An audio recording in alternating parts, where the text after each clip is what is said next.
सभी को good morning, नमस्कार। आज केमिकल काइनेटिक्स के लेक्चर नंबर 4 पे आपसे बात होगी और लेक्चर नंबर 4 में जो हम डिस्कशन स्टार्ट करेंगे वो है जीरो ऑर्डर रिएक्शन। क्या है? Zero order reaction. तो जीरो ऑर्डर रिएक्शन क्या होता है बेटा? ऐसी रिएक्शन जिसका ऑर्डर क्या हो, जीरो है। मतलब क्या हुआ? मतलब ये हुआ रेट एक्सप्रेशन लिखने पर जो रिएक्टेंट कंसंट्रेशन है अगर उसके ऊपर पावर जीरो है, ओवरऑल पावर कितना है, जीरो है, तो इसका मतलब क्या हो जाएगा? That is zero order reaction. लेकिन और क्या डिफिनेशन हो सकती है? जीरो ऑर्डर रिएक्शन वो रिएक्शन होती है जिसमें रिएक्शन का रेट जो होता है वो रिएक्टेंट के कंसंट्रेशन पर डिपेंड नहीं करता। तो क्या हुआ? Those reaction in which rate of reaction do not depends upon the concentration of reactant that is known as zero order reaction। अब एक एग्जांपल लेते हैं। जैसे मान लीजिए हमने क्या लिया, आर से क्या बनता है? प्रोडक्ट बनता है। क्या बनता है? प्रोडक्ट बनता है। तो ऐसी कंडीशन में अगर रेट लॉ एक्सप्रेशन लिखेंगे तो रेट इक्वल टू के और ए की पावर कितना होगा? जीरो होगा। के की ए की पावर कितना होगा? जीरो होगा। और किसी की पावर जीरो होने का मतलब उसको हम क्या लिख सकते हैं? उसको हम वन लिख सकते हैं। तो रेट इक्वल टू किसके हो जाएगा? के। और के क्या है? दैट इज रेट कांस्टेंट है। क्या है? Rate constant. इसका मतलब जो रिएक्टेंट है उसके कंसंट्रेशन पर रिएक्शन का कोई फर्क नहीं पड़ता। इस चीज को अगर हम एक ग्राफ पर देखें तो क्या होता है, जरा समझें। रेट और ये क्या है? That is concentration. क्या है? कंसंट्रेशन। तो रिएक्शन का रेट क्या है? वो कांस्टेंट है, वो चेंज नहीं हो रहा। तो ये क्या हो जाएगा? That is the graph that represents the relationship between rate and concentration. ठीक है बेटा? तो हमने क्या बताया? रिएक्शन लिया, प्रोडक्ट बना, तो रेट एक्सप्रेशन लिखेंगे। तो जो रिएक्टेंट होगा, जो रिएक्टेंट होगा, यहां आप आर लिख लें, तो उसके कितना हो जाएगा? जीरो पावर हो जाएगा। तो रेट इक्वल टू कितना? के। हमने क्या किया? एक ग्राफ के थ्रू इस बात को समझाया। अब कुछ एग्जांपल समझते हैं। जीरो ऑर्डर रिएक्शन के क्या क्या एग्जांपल्स होते हैं? पहला, सम एंजाइम कैटालाइज्ड रिएक्शन। कौन सी? सम एंजाइम कैटालाइज्ड रिएक्शन। दूसरी रिएक्शन जो होती है decomposition reaction on metal surface. Decomposition reaction on metal surface. तो यहां पर पहली रिएक्शन कौन सी बेटा? That is enzyme catalyse reaction. Enzyme catalyse reaction. और ये क्या होगा? सम एंजाइम कैटालाइज रिएक्शन। दूसरा क्या है? Decomposition reaction. दूसरा क्या बेटा? That is decomposition reaction. जरा एग्जांपल बताएं आप। एग्जांपल में क्या हो जाएगा? जैसे अमोनिया है, अमोनिया हाई प्रेशर पर प्लेटिनम के सरफेस पे, प्लेटिनम के सरफेस पे as a zero order reaction की तरह काम करती है। और क्या है? जैसे HI है, हाइड्रोजन आयोडाइड है, ये गोल्ड के सरफेस पे, Au के सरफेस पे ये किस तरह से काम करेगी? As a zero order reaction की तरह काम करती है। ठीक है? तो ये क्या है? कुछ एग्जांपल्स हमने देखे, इसको आप नोट करें, फिर आगे चलते हैं। चल,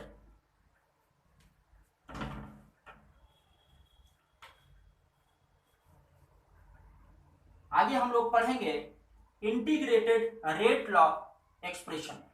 मतलब जीरो ऑर्डर रिएक्शन के लिए इंटीग्रेटेड फॉर्म लिखेंगे। तो अगला क्या है? That is integrated form of zero order reaction. Zero order reaction का इंटीग्रेटेड फॉर्म लिखना स्टार्ट करेंगे तो यहां पर हम समझेंगे कोई एक रिएक्शन है, रिएक्टेंट से क्या बन रहा है? प्रोडक्ट बन रहा। क्या बन रहा है बेटा? प्रोडक्ट बन रहा। अगर इसका डिफरेंशियल फॉर्म इक्वेशन लिखें तो ऐसी कंडीशन में रिएक्शन का रेट बराबर हो जाएगा that is D R upon D T. इसे क्या बोलते हैं? डिफरेंशिएटेड फॉर्म बोलते हैं। ठीक है? अब फिर इसके बाद अगर रेट लॉ एक्सप्रेशन लिखें, रेट लॉ एक्सप्रेशन, तो ऐसी कंडीशन में लिखेंगे रेट इक्वल टू के और आर की पावर कितना होगा? जीरो होगा। कितना होगा? आर की पावर जीरो होगा। That is equation number 1, that is equation number 2। दोनों को अगर हम कंपेयर कराएं, ऑन कंपेयरिंग, ठीक है, कंपेयर अगर करा दें तो ऐसी कंडीशन में क्या हो जाएगा, minus D R upon D T that is equal to कितना, के आर की power 0 that is equal to K. कितना होगा, के। अब यहां पर क्या करते हैं हम, dt को उधर ले जाते हैं, माइनस को भी उधर ले जाते हैं। तो इसको हम क्या लिखेंगे, इसको लिखेंगे D R is equal to minus K D T, D R is equal to minus K D T, that is the equation number 3। ये क्या है, इक्वेशन नंबर 3। अब ये जो डिफरेंशिएटेड फॉर्म दिया है, डिफरेंशियल क्वाड्रेटिक इक्वेशन जो दिया है, यहां पर इसका हम क्या करेंगे, इंटीग्रेशन करेंगे। क्या करेंगे, इंटीग्रेशन करेंगे। तो क्या करेंगे, ऑन इंटीग्रेटिंग, ऑन इंटीग्रेटिंग, अगर इंटीग्रेट करें तो ऐसी कंडीशन में क्या हो जाएगा, ये हो जाएगा डी आर इक्वल टू, ठीक है, और ये हो जाएगा के डी टी, कांस्टेंट टर्म आगे आ जाएगा। इसको पूरा सॉल्व करने के बाद हमें क्या मिलता है, r equal to minus K T plus आई। इसको सॉल्व करने के बाद, इंटीग्रेशन करने के बाद हमें क्या मिलेगा, r equal to minus K T plus I के, दैट इज इक्वेशन नंबर 4। ये कितना होगा, इक्वेशन नंबर 4। अब यहाँ कुछ बातें और समझेंगे। क्या समझेंगे, इफ t इक्वल टू 0, अगर t बराबर 0 है तो ऐसी कंडीशन में r बराबर किसके होगा, r नॉट के होगा, सॉरी r 0 के होगा। किसके होगा, r 0 के होगा। इस वैल्यू को यहां पर रखें, on putting this value, on putting this value, तो हमें क्या मिलेगा, r not r 0 equal to k into 0 plus I K. तो i बराबर मिल जाएगा, i बराबर क्या मिलेगा, दैट इज r 0। तो अब इस वैल्यू को on putting i in equation 4, i की वैल्यू को इक्वेशन नंबर 4 में हम लोग रखते हैं। तो रखने पर हमें क्या मिलता है, जरा देखें, ये मिलेगा r equal to minus K T और क्या होगा, प्लस r 0। क्या मिलेगा, प्लस r 0। तो ये बहुत ही इंपॉर्टेंट इक्वेशन हमको मिल गया, दैट इज इंटीग्रेटेड फॉर्म है। कितना होगा, r is equal to minus K T plus r 0। अब एक बात और समझें, पहले इसको आप नोट करें फिर आगे बताते हैं, ठीक है। तो फिर से देख लीजिए, हमने क्या लिखा, रेट रिएक्टेंट से क्या बनता है, प्रोडक्ट। तो रेट हमने डिफरेंशियल फॉर्म लिखा, फिर रेट का एक्सप्रेशन के फॉर्म में लिखा, दोनों को कंपेयर कराया। तो इंटीग्रेशन करने पर हमको मिलता है क्या, r equal to minus K T plus I के। अगर t इक्वल टू 0 है तो r बराबर कितना होगा, r 0। ये वैल्यू उठा के आप क्या करते हैं, इक्वेशन नंबर 4 में रखते हैं। तो इक्वेशन नंबर 4 में रखने पर हमें ये इक्वेशन मिलता है, ठीक है। तो इसको आप नोट करें फिर आगे चलते हैं।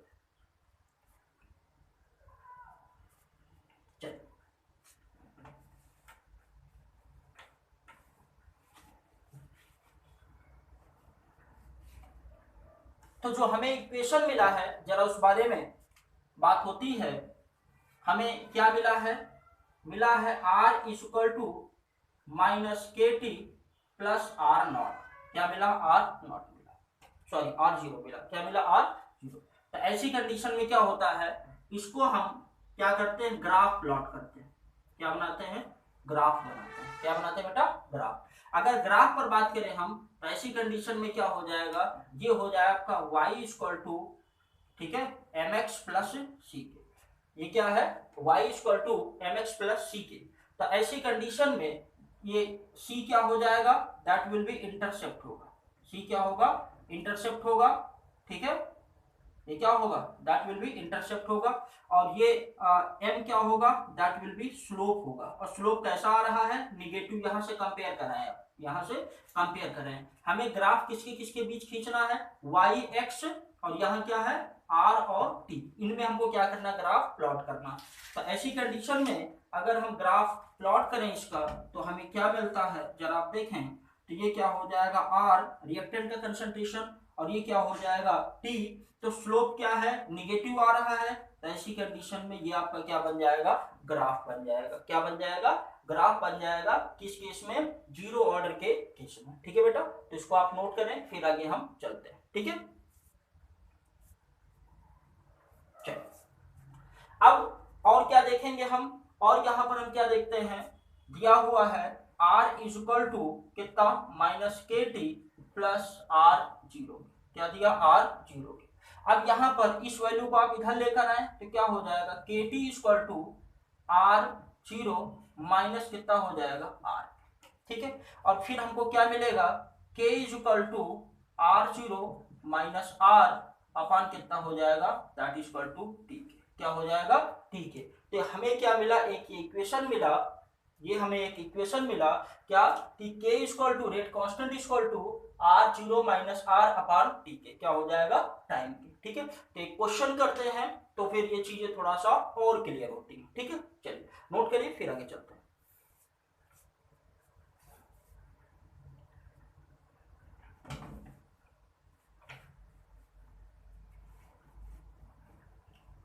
तो क्वेश्चन जो आपका दिया हुआ है, क्या दिया है जरा समझते हैं हम लोग।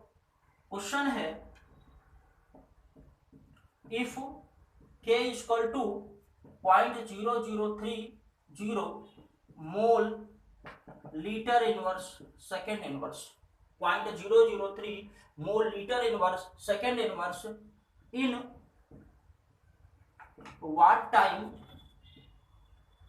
what time concentration of reactant changes to 0.10 to 0.075 molar. Question है आपका, के की वैल्यू दिया है 0.030 मोल litre inverse second inverse in what time concentration of reactant changes to 0.10 to 0.075, ठीक है। तो अब यहाँ पर हम क्या करते हैं, एक ये जो आपका ऑर्डर दिया है कैसे पता करेंगे, हम पता करेंगे किससे, यूनिट से। इसके पहले लेक्चर में हमने आपको समझाया था यूनिट से आप ऑर्डर बता सकते हो, तो ये क्या हो जाएगा, जीरो ऑर्डर रिएक्शन होगा। चलिए बात करते हैं, होता क्या है, ये आपका क्या रिएक्टेंट, इससे क्या बनता है, प्रोडक्ट बनता है, क्या बनता है, प्रोडक्ट। तो यहाँ पर अगर हम बात करें इनिशियल, तो इनिशियल कितना होगा, दैट इज आर जीरो होगा। आफ्टर टी टाइम क्या होगा, आफ्टर टी टाइम पर कितना हो जाता है, आर हो जाता है, कितना हो जाता है, आर हो जाता है। अब बेटा एक बात और समझें, शुरू में प्रोडक्ट कितना था आपका, शुरू में प्रोडक्ट कितना था, जीरो था। बाद में प्रोडक्ट जो आएगा that will be the difference of R zero minus R, इनका जो डिफरेंस होगा दैट इज इक्वल टू किसके, प्रोडक्ट के बराबर होगा। इस बात को आप ध्यान रखेंगे, दैट इज इक्वल टू क्या, प्रोडक्ट के बराबर होगा, क्या होगा, प्रोडक्ट के बराबर होगा। तो अब क्या क्या दिया है इक्वेशन में जरा देखें आप, इक्वेशन में दिया है आर कितना, जीरो बराबर 1.01 कितना दिया है, 0.10 मोलर, और आर बराबर कितना दिया है, 0.075 मोलर। और क्या दिया है, के की वैल्यू दिया है, के बराबर 0.003, ठीक है। हमें क्या चाहिए, टी चाहिए, हमें क्या चाहिए, टी।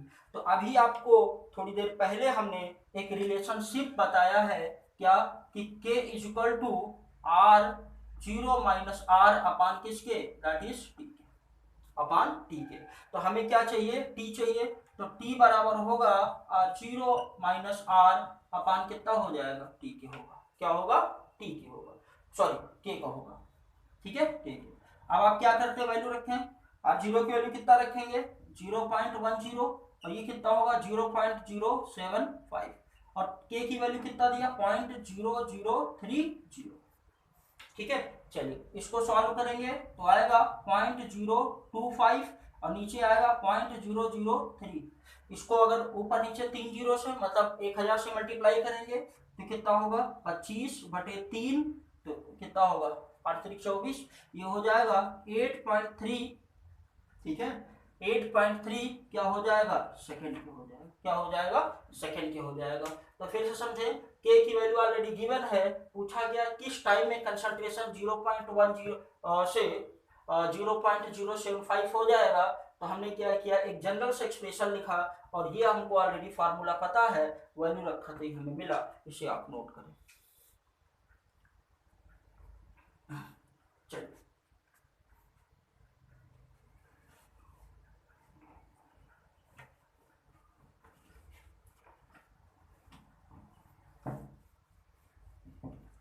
एक इंपॉर्टेंट बात हम और बताना चाहते हैं, वो इंपॉर्टेंट बात क्या है, हमने क्या सीखा, K T equal to R zero minus R K, और अभी हमने बताया आर जीरो माइनस आर क्या होता है, that is equal to amount of product. ये क्या होता है, अमाउंट ऑफ प्रोडक्ट भी बोलते हैं। तो ऐसी कंडीशन में आप क्या लिख सकते हैं, क्या लिख सकते हैं, के इक्वल टू प्रोडक्ट अपान क्या हो जाएगा, टाइम, ऐसा भी लिख सकते हैं। ठीक है, इसका मतलब क्या है, अगर आपको k की वैल्यू पता है और t की वैल्यू पता है तो आप r नॉट माइनस r बता सकते हैं, अमाउंट ऑफ प्रोडक्ट बता सकते हैं। तो इसी पर एक क्वेश्चन हम लोग समझते हैं। क्वेश्चन है आपका, if k equal to 0.6 into 10⁻³ क्या हो जाएगा, mole litre inverse second inverse. आप यूनिट से पता कर लेंगे किस ऑर्डर की रिएक्शन है, that is zero order reaction. If concentration of A equal to 5 molar, then find out concentration of B after 20 minute. 20 minute के बाद आपको क्या बताना है, कंसंट्रेशन बताना है। रिएक्शन कैसे जा रही है, ये ऐसे जा रही है, मतलब A आपका रिएक्टेंट है और B क्या है, प्रोडक्ट है। तो फिर से समझें, K की वैल्यू दिया है, if K equal to 0.6 into 10⁻³ mole litre inverse second inverse. If concentration of A का कंसंट्रेशन आपको दिया है, then find out the concentration of B after 20 minute. ठीक है, पॉज करके सॉल्व करें, फिर आगे हम बताना शुरू करते हैं। चलिए आइए बताते हैं। तो हमने क्या बताया, यहां पर आप क्या करेंगे, डायरेक्ट क्वेश्चन, डायरेक्ट फार्मूला आपको नहीं मिलेगा, आपको थोड़ा सा चेंज करना पड़ेगा। और वो चेंज क्या है, अभी जो हमने आपको ऊपर बताया बस यही फार्मूला लगेगा। क्यों, क्योंकि क्या दिया है, के की वैल्यू दिया है और क्या दिया है, समय दिया है। तो अगर के और समय दोनों दिया हो, दोनों को मल्टीप्लाई कर देंगे, that is equal to the amount of product. इस बात को आप ध्यान रखेंगे। ठीक है, तो क्या लिखेंगे, ये हो जाएगा आर जीरो माइनस आर, ये क्या है, दैट इज अमाउंट ऑफ क्या, प्रोडक्ट के। अब प्रोडक्ट क्या बन रहा, बी, तो बी की अमाउंट बताना है, ये इक्वल टू किसके हो जाएगा, के एंड टी के। के की वैल्यू कितना है, 0.6 इंटू 10⁻³ फिर इसके बाद 20 मिनट को आप क्या करेंगे, सेकेंड में कन्वर्ट करेंगे, और सेकेंड में कन्वर्ट करेंगे तो 20 इंटू 60, इसको सॉल्व करेंगे। ठीक है, सॉल्व करेंगे तो कितना हो जाएगा, 6 दूनी 12 1272, तो आ जाएगा 0.72 मोलर, 0.72 मोलर आ जाएगा। कितना होगा बेटा, 0.72 मोलर हो जाएगा। तो इस तरह से जो आपका फार्मूला है वो चेंज होते रहेंगे, उस बात को आप थोड़ा सा ध्यान रखेंगे। ठीक है, तो इसको आप करें, फिर आगे चलते हैं।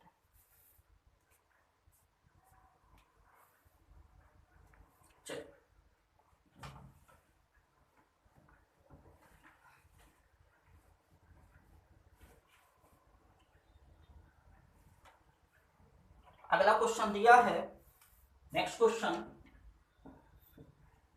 NH3 प्लेटिनम सरफेस पे N2 + 3H2 बनाता है। If K equal to 2.5 into 10⁻³ mole litre inverse second inverse, then find out rate of production of N2 and H2।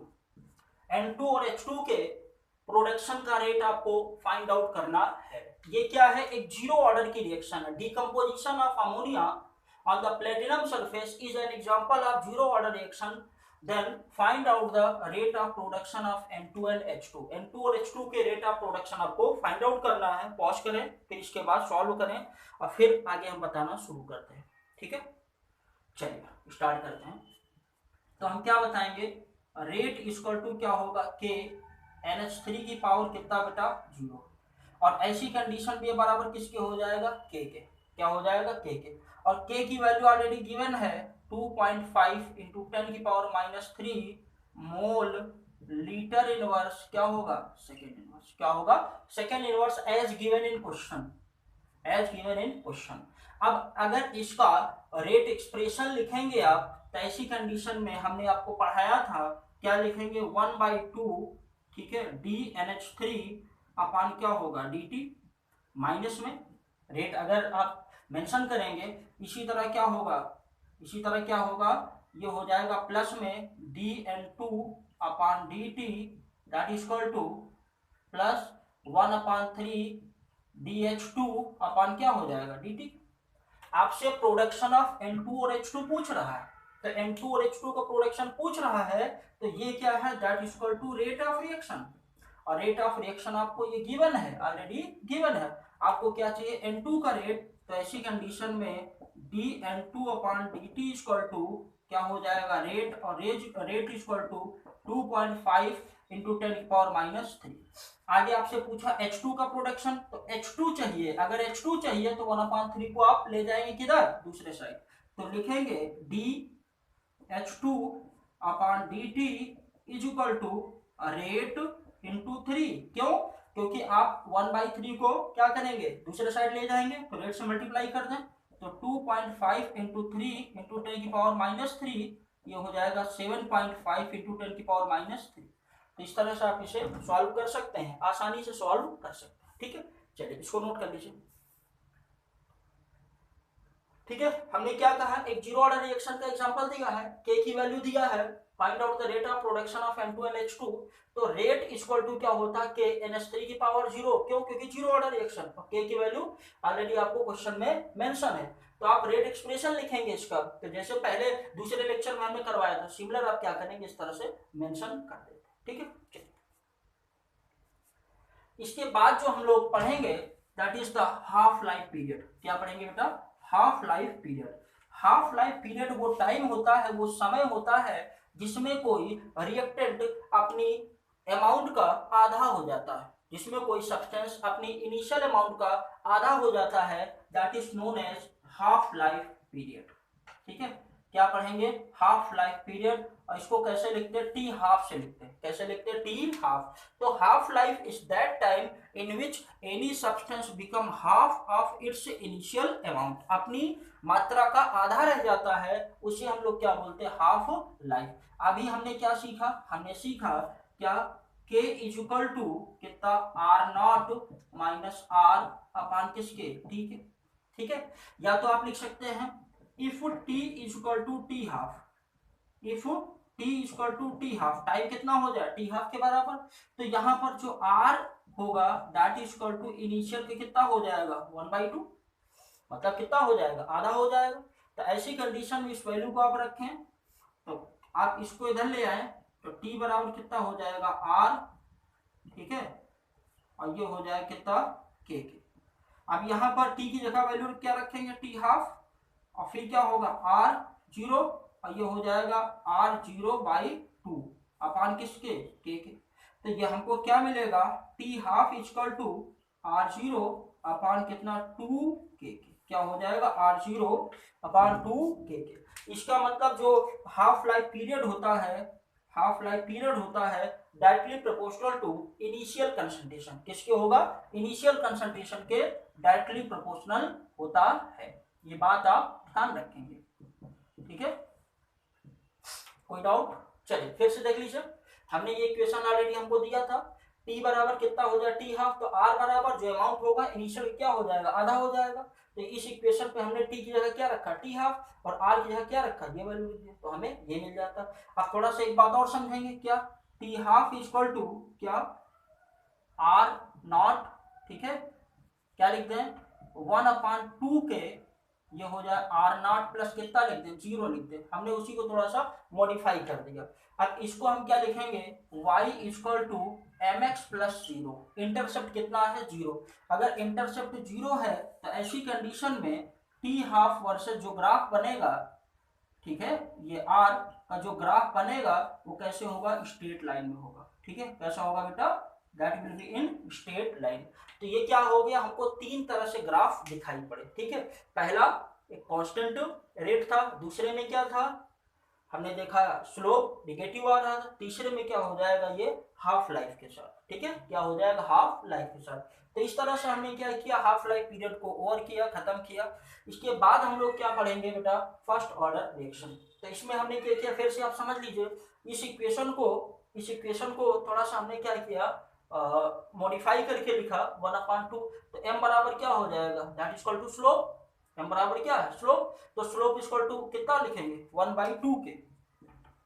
Slope is equal to क्या लिखेंगे, 1/2 के। और इंटरसेप्ट कितना है बेटा, 0। इंटरसेप्ट कितना है, 0। तो इस तरह से हम लोग क्या करते हैं, इसका ग्राफ प्लॉट करते हैं। ठीक है, इस तरह से हम लोग क्या करते हैं, इसका ग्राफ प्लॉट करते हैं। तो इतना करें, फिर बाकी करेंगे नेक्स्ट लेक्चर। ठीक है, ओके, थैंक यू।